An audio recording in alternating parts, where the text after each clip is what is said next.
Hello, and welcome to Tea and Tarot.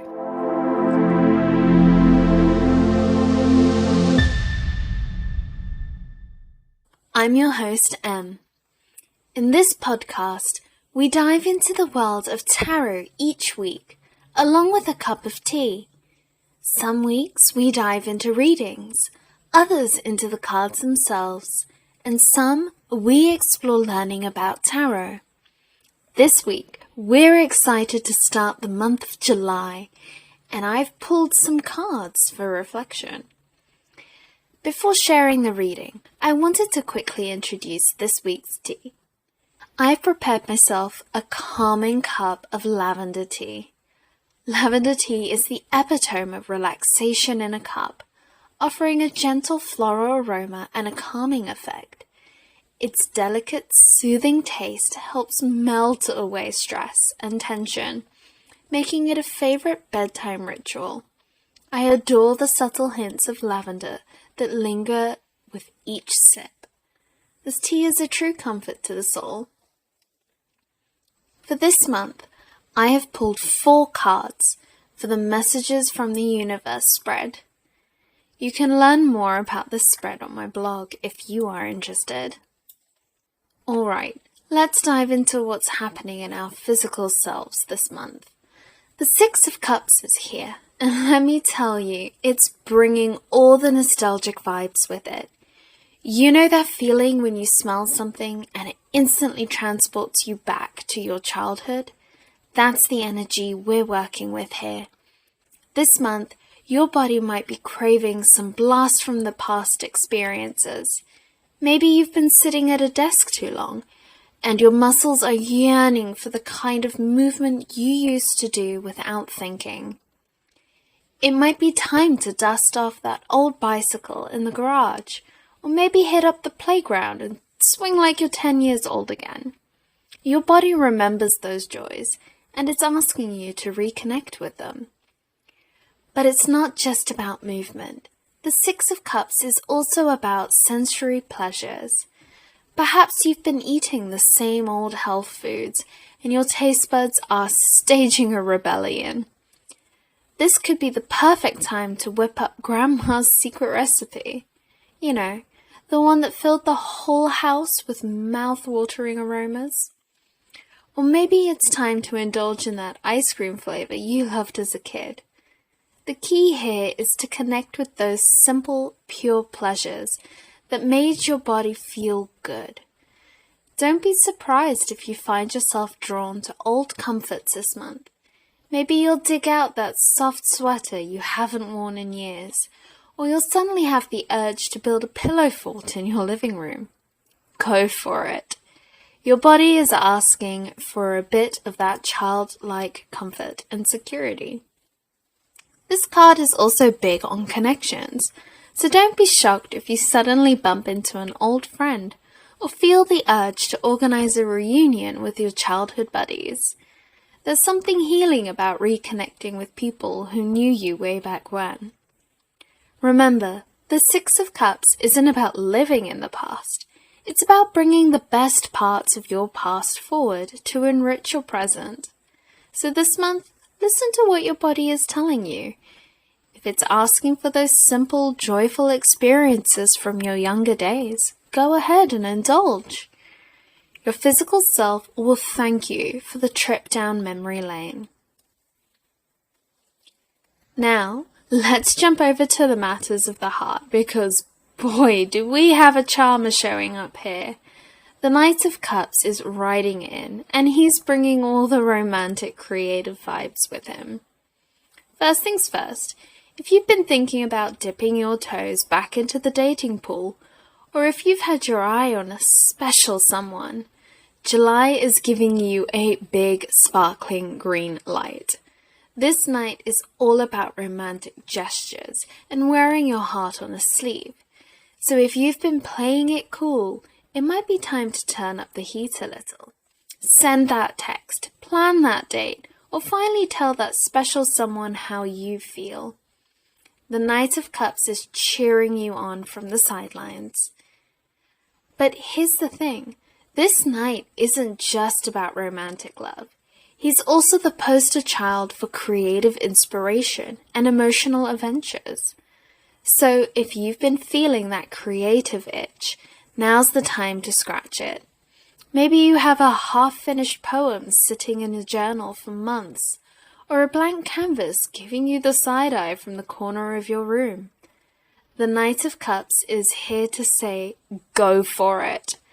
Let those emotions flow onto the page or the canvas or wherever your creative spirit takes you.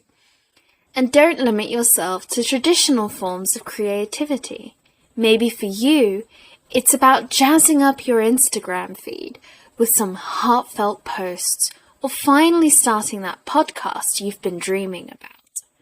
Whatever it is, if it makes your heart sing, the Knight of Cups is all for it. This is also a great time for emotional exploration. The Knight of Cups is not afraid to dive deep into his feelings, and he's inviting you to do the same. Maybe it's time to do some journaling or heart-to-heart conversations with friends. Get in touch with what really moves you and bring tears to your eyes or make your heart race.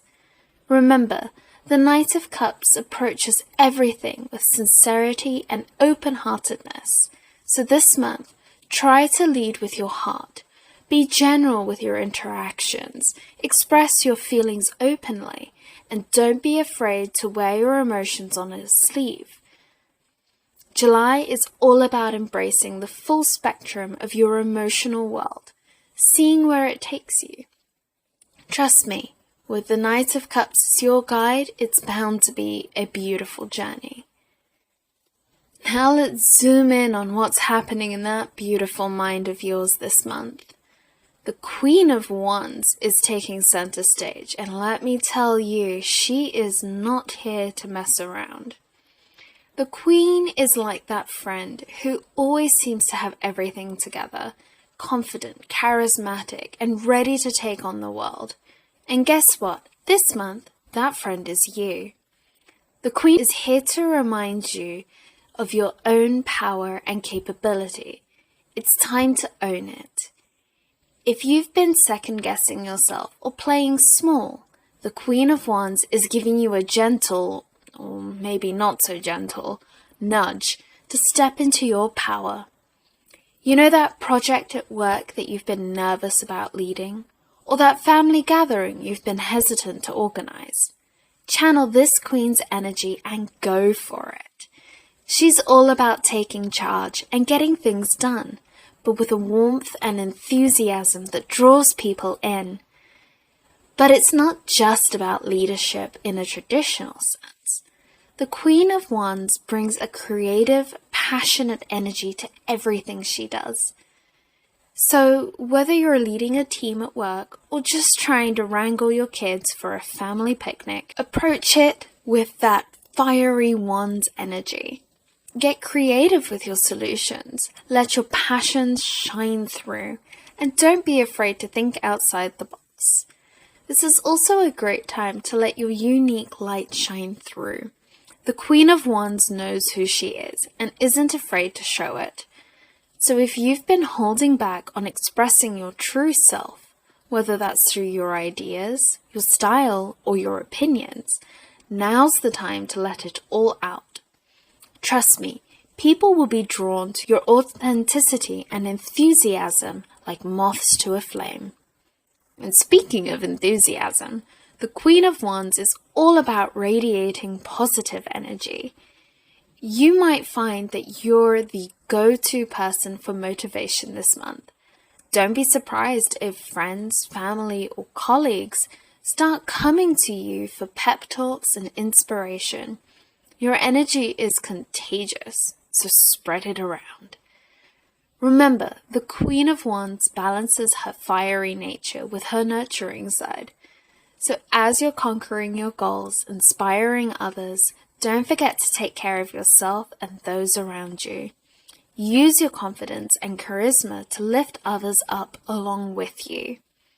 This month, your mind is primed for creative thinking, confident decision-making, and inspiring leadership. So stand tall, own your power, and let your inner Queen of Wands shine. Trust me, when you do, amazing things will happen.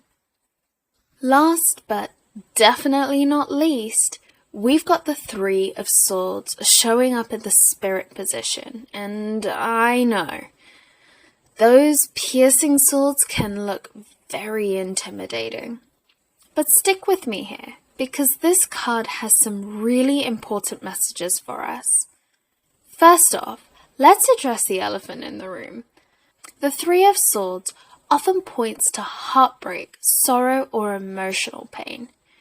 Now, I'm not saying you're in for a month of doom and gloom, but this card is suggesting that there might be some tough emotional work to do on a spiritual level. Maybe you're still processing an old hurt that you thought you were over, or perhaps you're dealing with a recent disappointment that's shaken your faith a bit.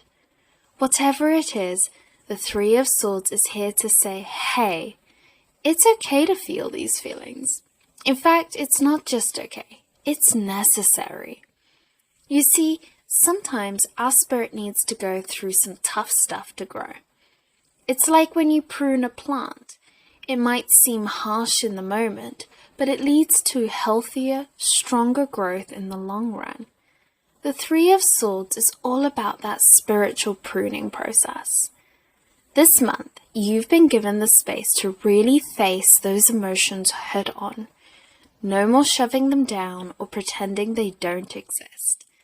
The Three of Swords is asking you to be honest with yourself about what hurts, what disappoints you, what makes you sad. It's not always easy, but it's incredibly important work. But here's the thing, the Three of Swords isn't just about feeling the pain. It's about the release that comes after. You know how sometimes you need a good cry and afterwards you feel lighter? That's the kind of catharsis this card is pointing towards. By facing these difficult emotions, you're actually creating space for healing and growth. Remember, every experience, even the painful ones, carry a lesson with it. The Three of Swords invites you to look for those lessons. What can you learn from this pain? How can it help you grow stronger, more compassionate, more authentic? Also, don't forget that you don't have to go through this alone. The Three of Swords might be about personal pain, but it doesn't mean that you have to suffer in silence. Reach out to trusted friends, family, or even a therapist if you need support. Sometimes sharing our pain makes it easier to bear and easier to move through. So this month, if you find yourself facing some tough emotions or revisiting old wounds, know that it's all part of your spiritual journey. Feel what you need to feel, learn what you need to learn, and trust that you have the strength to get through it.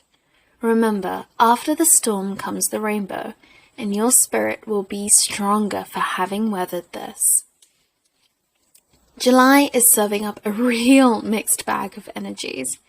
We've got nostalgia and childlike joy in our physical realm, romance and creativity in our hearts, confidence and leadership in our minds, and some deep emotional work in our spirits.